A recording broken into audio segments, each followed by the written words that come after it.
বন্ধুরা, কালকে 15ই আগস্ট, তাই আমরা নতুন কিছু ভেবে রেখেছি যে আমাদের পাহাড়ের মধ্যে করব।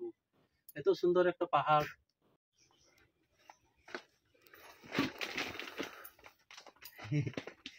কত কষ্ট রে ভাই। তো বন্ধুরা, আমরা তাইলে পৌঁছে গেছি। এই যে দেখছো গুফাটা, পাহাড়ের গুফা চলে এসেছি।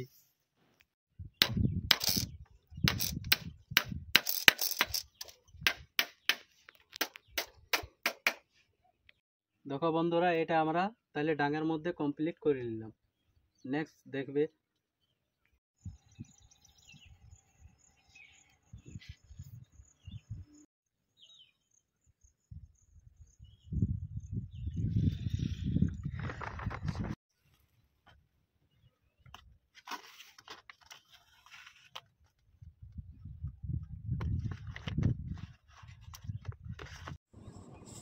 তাহলে বন্ধুরা দেখছো, আমরা কাজ চালু রেখেছি।